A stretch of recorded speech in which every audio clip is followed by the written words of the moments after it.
Someone asked, I guess I should mention this. Someone asked in the comments for me to talk about my experience, what it was like walking through. And it was a nightmare. There's no sugarcoating this. It was a nightmare. What was it like for me to go through all of this? It was hard. Obviously. I love my wife very much. And I think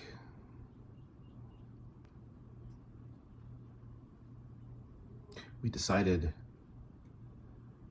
that we were going to live our lives in a very particular way. We both made that decision early on. And it's not very different from how we live our lives in general.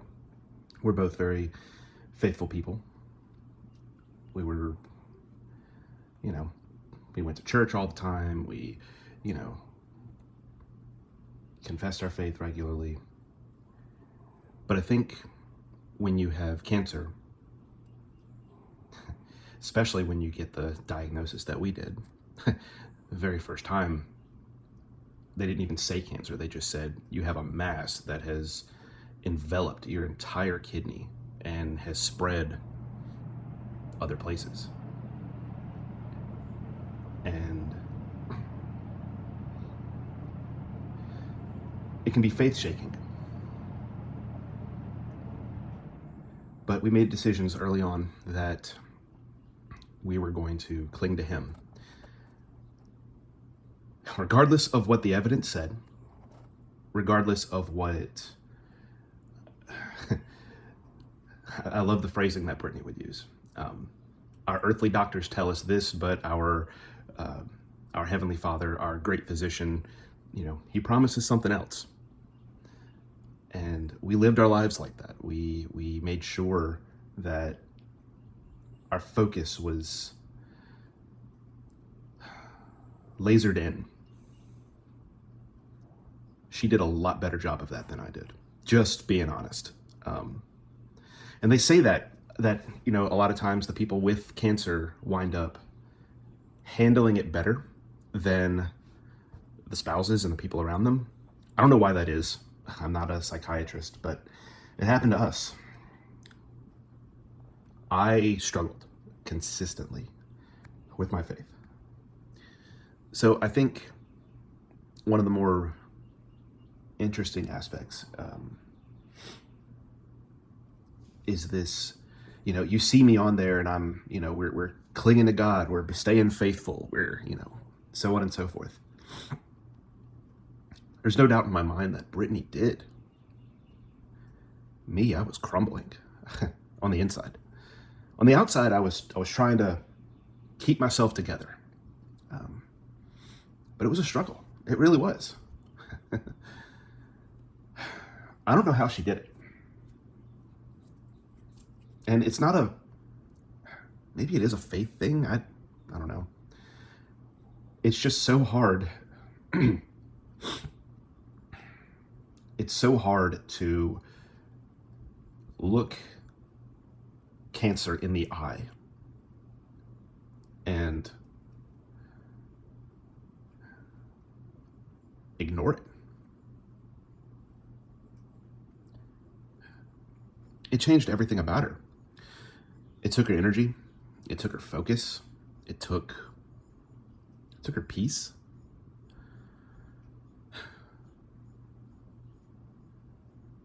It took her business from her. In the end, it took her life. So when you're staring at it, of course you get weak. Of course you have doubts, you question, you get angry. I didn't realize that one, but I was angry with God. Really, really angry. And it's hard. It's hard to walk that out. being angry with God and still submitting to him and trying to love and trying to, you know, go to church despite everything. I think that's the hardest thing for me right now. I'm still getting back into church, or not getting back in. I never left, you know, like, but I'm continuing to go to church. I'm continuing to be there. The hard part for me is I turn into a babbling brook. They start singing a song, and it doesn't matter whether it's a song that me and Brittany sang or not. They sing a song, and all of a sudden my brain goes to her, and I start tearing up, unable to sing.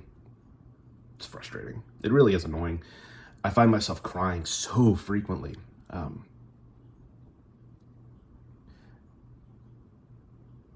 I cried so much, it bothered her.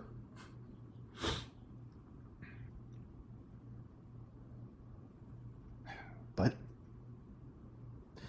there's a part of me that has grown. You know, there's this passage scripturally that God talks about putting you into the fire to refine you. And he goes in with you. Like, that's the metaphor, is that the silversmith never either takes his eyes off it or he goes in with it. I'm not sure, but the point is that, yeah, like, you're going through fire, you're being refined. It hurts. And you can give up, you can walk away from the faith, or you can be refined. And that's the thing. He's always there with you, even in the pain.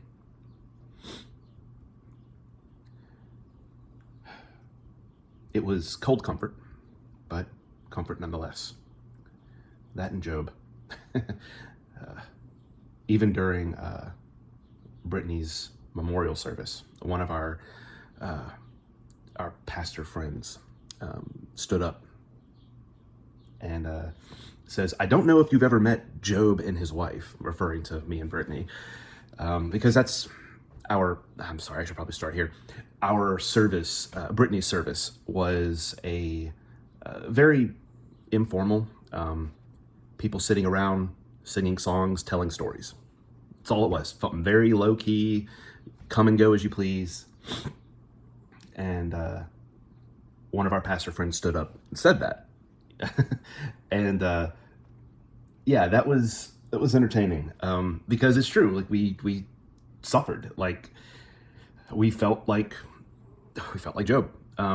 It was just one thing after another, and things never seemed to let up. And I'm not sure if that's unique to us or other people's walk with cancer too. It seemed like every little problem that we experienced was magnified 1,000 times. And I think, while they are some of my favorite scriptures in the Bible, they're cold comfort, because they don't ease the pain, or they don't take away the fact that you're going through pain, but they promise you that you're not alone, and that he's always there, even when it seems like he's not. And when you question, you can remind yourself, just like in Job, when God finally shows up to Job and says, "All right, you've questioned me about why. My turn to question you. Where were you when I hung the stars in the sky?" And Job was like, "You're right. I'm sorry. Shut up and sit down. I'll speak no more." And what right do we have to complain to a great and mighty God? We don't know his story. We don't know what direction he's taking us. We don't know what next steps our lives are going to entail. We just don't. So I felt a lot like Job. And I went through the fire. and so did Brittany. But I went through the fire too. And I held on.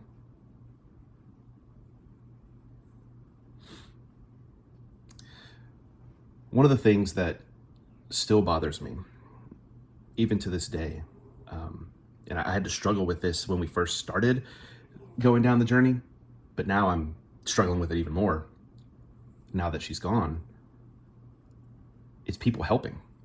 Because nobody can help. No one can. There's nothing that they can do. And they're not at their best. You're not at your best. They're not at their best. So they just offer things and try to help. And you accept the help where you can, and you refuse it whenever you don't need it, and you try to make spaces for them to help.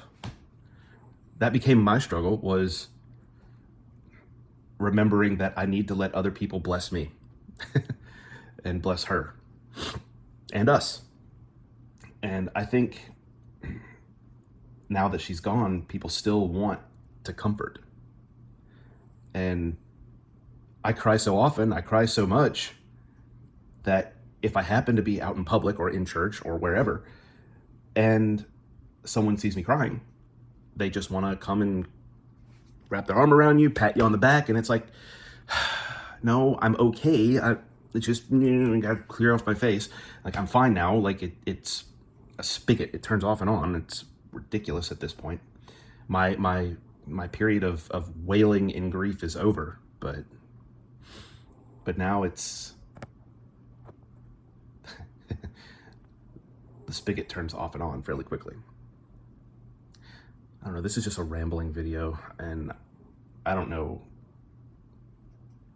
there's no real story here, there's no real point, but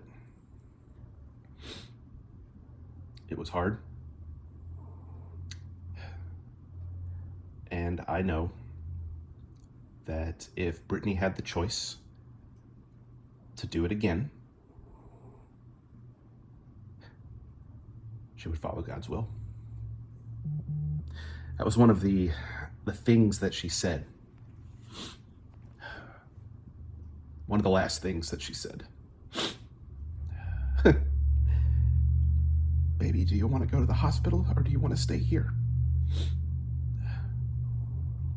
She just said, I want to follow God's will. She went to sleep. And she survived for another few days.